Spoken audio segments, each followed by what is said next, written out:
Okay, I apologize in advance. Some of you are not going to like this. You're not going to want to hear this, and I'm sorry. But stress makes you stupid, sick, and slow. I know that stupid is an S word in our house. We don't say that word. We're not allowed to say that word. But research shows that an overaccumulation of stress literally slows down your cognitive functioning. It literally confuses you. I can't tell you the number of clients I've had who have talked about brain fog, difficulty concentrating, poor memory.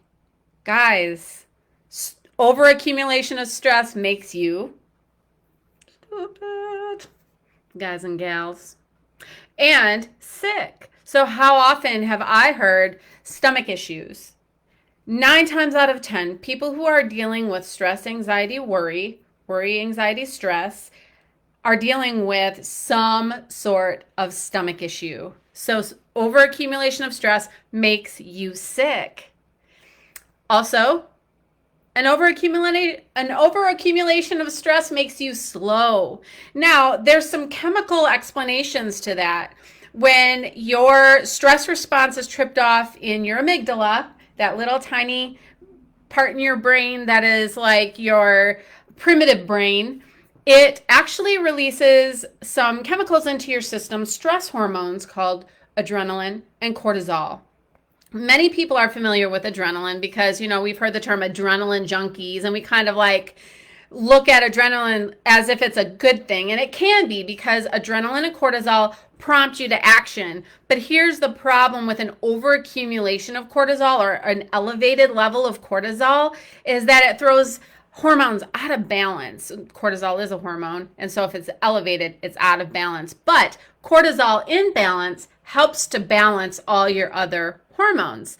So when that hormone cortisol is released and amplified because your warning system is going off, your stress response, then what happens is all of your body's reserves are thrust into survival mode. So there you are in survival mode, and everything else slows down or quiets down. So if you are intensely like in the stress response, we call that the sympathetic nervous system. If you are in the sympathetic nervous system and that stress response is tripped on and your cortisol level is high, then what happens is your digestive system is all slowed down, y'all. All slowed down. So when people say, "Yeah, I have diarrhea, I'm constipated, I have stomach issues every time I eat," I'm thinking, okay, what's your stress level? What's your cortisol level? Like, what do you do to de-stress? So an overaccumulation of stress makes us stupid, sick, and slow. There's no way around it. That is true. Now, here is something that is going to blow your mind, and it blew my mind, but look up the research, and if you want references, I can give it to you. It has been scientifically proven that we are dealing with the results of our great grandparents' stress. So their stress and their stress levels were genetically transferred. Can you believe that? So we have epigenetically inherited the stress of our great grandparents. There's even some research that talks about 7 generations ago. So if we have ancestors who went through the Holocaust, who were in the war, who suffered through depression, famine, like all of these things, 7 generations. I mean, that is huge. So not only are we dealing with the stress of our everyday lives, and our primitive brain doesn't say, "Oh, don't worry about that. You're just planning a vacation. That's going to be fun." No, it looks at everything on your to-do list as stress. So this overaccumulation of stress is making us stupid, sick, and slow. But we can learn to manage it. We're not going to get rid of stress. We're not going to get rid of worry or anxiety. Those things are there. Our alarm system in the amygdala is there. It's part of us. We need it because it's going to help us survive in those instances when we really need to like get out of the way of a moving vehicle, or when we need that adrenaline kick and that cortisol kick. It will be there for us. But for all of the other times when we don't need that, when we are not in dire need, when we are not in a life or death situation, then we need to manage this stress level, this cortisol level, this adrenaline and cortisol. We need to bring it on down. And our body is always trying to balance. However, it doesn't always get there on its own. And so the very first thing that I talk about in my training with my clients is the deep breath.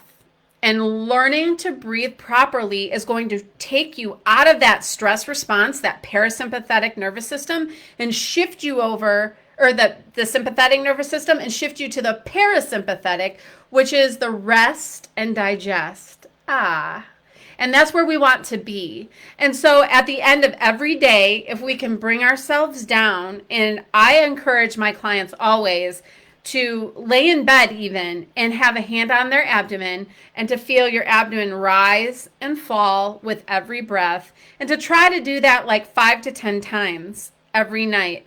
That's going to help to bring that cortisol level down, put your body in more of a relaxed state, so that during sleep you actually get that restorative, reparative benefit of sleep.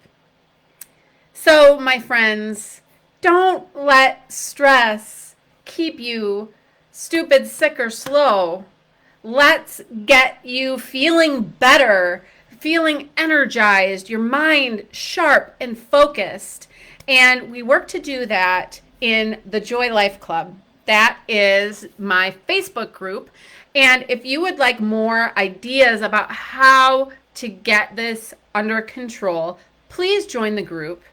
Answer the questions, hop in, start asking questions there, and I'm actually going to be sharing some specialized content there. I will let you know when it's coming and what it's going to be, to see if you are at all interested. I'm going to be offering a series on taming the anxious mind, and I'm going to be targeting moms, working moms, or parents, or entrepreneurs, or I'm going to be very focused in on ways that you yourself can work to manage this stress. And remember, this is cumulative stress, over cumulative. So we want to start to get that under control.